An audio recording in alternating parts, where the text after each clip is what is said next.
नमस्कार।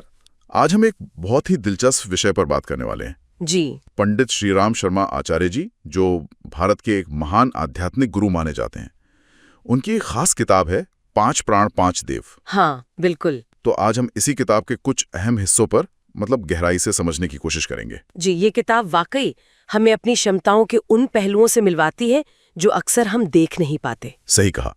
हमारा मकसद यही है कि इस किताब से वो बातें निकालें जो हमें ये समझाएं कि हम सिर्फ ये स्थूल शरीर ही नहीं हैं, हाँ, बल्कि इसके परे भी बहुत कुछ है, खासकर जब हम प्राण और सूक्ष्म शरीर की बात करते हैं। बिल्कुल। तो शुरू करें। हाँ, जरूर। तो सबसे पहले ये जो धारणा है कि हमारी पहचान सिर्फ इस शरीर तक है, आचार्य जी इसे कैसे देखते हैं? देखिए, वो शुरू में ही इस विचार को चुनौती देती हैं।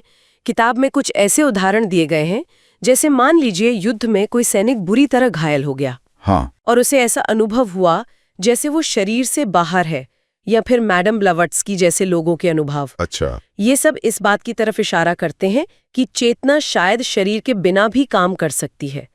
इसी को वो एक तरह से सूक्ष्म शरीर कहती हैं। तो ये सूक्ष्म शरीर ये सिर्फ कोई कल्पना या दर्शन की बात नहीं है। मुझे याद है किताब में शायद किरलियन फोटोग्राफी का भी जिक्र था। हाँ, बिल्कुल। वो बताती हैं कि एक तरह का वैज्ञानिक संकेत भी हो सकता है, जैसे किरलियन फोटोग्राफी से शरीर के चारों ओर एक ऊर्जा का घेरा दिखता है ना? हाँ। तो लेखक उसे ही प्राणमय कोश से जोड़ती हैं, और ये प्राणमय कोश उनके अनुसार सूक्ष्म शरीर का एक बहुत महत्वपूर्ण हिस्सा है, या कह लीजिए आधार है। मतलब हमारे इस दिखने वाले शरीर से कहीं ज्यादा शक्तिशाली, कहीं ज्यादा क्षमतावान। हाँ, और इस सूक्ष्म शरीर की, या यूं कहें कि हमारे पूरे जीवन की जो असली जान है, जो ऊर्जा है, हाँ, उसे आचार्य जी प्राण कहती हैं। ये सिर्फ हवा या सांस नहीं है। अच्छा। नहीं, ये एक यूनिवर्सल लाइफ फोर्स है, एक तरह की आप कह सकते हैं जीव विद्युत। मतलब मानवीय बिजली। जीव विद्युत, ये शब्द बड़ा दिलचस्प है ना? और उनके अनुसार यही ऊर्जा हमारे शरीर की हर कोशिका में है, और सिर्फ हमारे शरीर में नहीं, पूरे ब्रह्मांड में फैली हुई है। तो कहने का मतलब ये है कि यही प्राण है जो हमें चला रहा है, हमें एनर्जी दे रहा है। हाँ, बिल्कुल। किताब में यह भी बताया गया है कि शरीर में इस जीव विद्युत के 2 मुख्य बहाव होते हैं। 2 बहाव? कैसे? एक ऊपर की तरफ जाता है, हमारे मस्तिष्क की ओर। यह हमारी बुद्धि, हमारी प्रतिभा, हमारी मानसिक शक्ति को बढ़ाता है। अच्छा। और दूसरा बहाव नीचे की तरफ होता है, जो ज्यादातर शारीरिक कामों और हमारी जो मूल प्रवृत्तियां हैं उनसे जुड़ा होता है।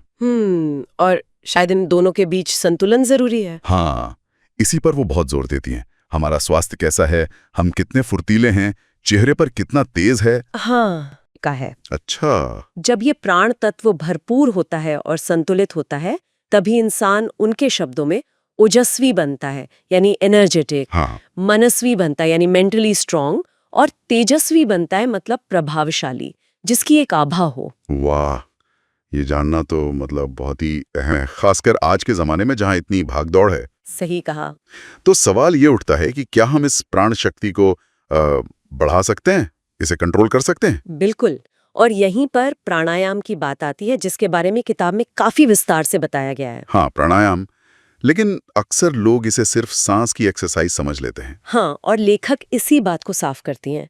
वो कहती हैं कि प्राणायाम सिर्फ फेफड़ों की कसरत नहीं है, या सांस अंदर बाहर करना भर नहीं है। तो फिर क्या है? ये एक, क्या कहते हैं, सचेत प्रक्रिया है, कॉन्शियस एफर्ट, जिसमें आप अपनी इच्छा शक्ति, मतलब संकल्प शक्ति का इस्तेमाल करके ब्रह्मांड में फैली हुई प्राण ऊर्जा को अपने अंदर खींचते हैं और उसे रोकते हैं, धारण करते हैं। अच्छा, तो ये मन का व्यायाम ज्यादा है। हाँ, मन और चेतना का।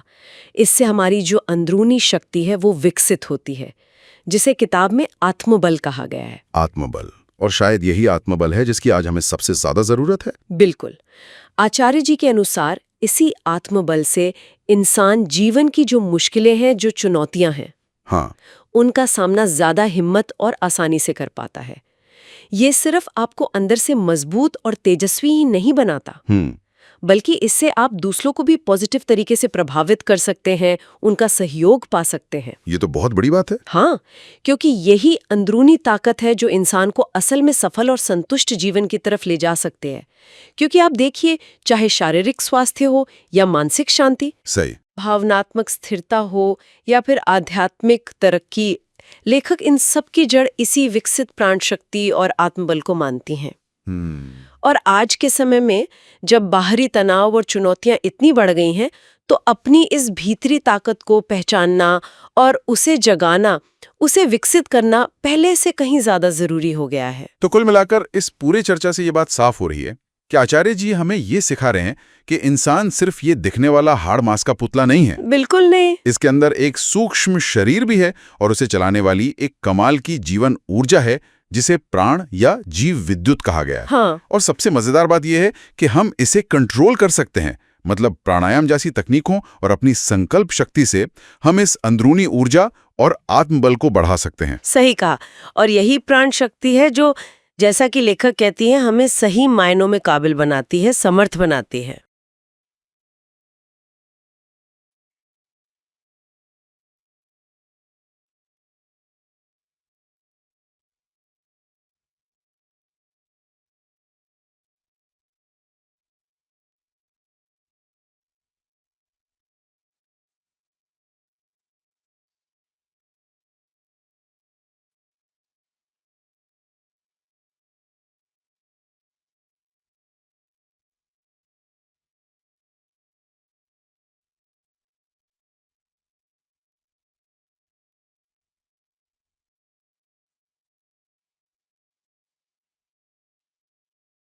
चाहे वो अच्छी सेहत हो या दिमाग की स्पष्टता या फिर जीवन में असरदार तरीके से काम करने की क्षमता, ये ज्ञान हमें अपनी जो छिपी हुई क्षमताएं हैं उन्हें अनलॉक करने की चाबी देता है। ये न सिर्फ हमें अपनी पर्सनल ग्रोथ का रास्ता दिखाता है, बल्कि ये भी समझाता है कि कैसे अपनी अंदरूनी एनर्जी को साध कर हम बाहरी हालात का बेहतर मुकाबला कर सकते हैं। हाँ बिल्कुल, जैसा आचार्य जी बताती हैं, प्राण साधना से व्यक्ति सचमुच में सामर्थ्यवान बन सकता है।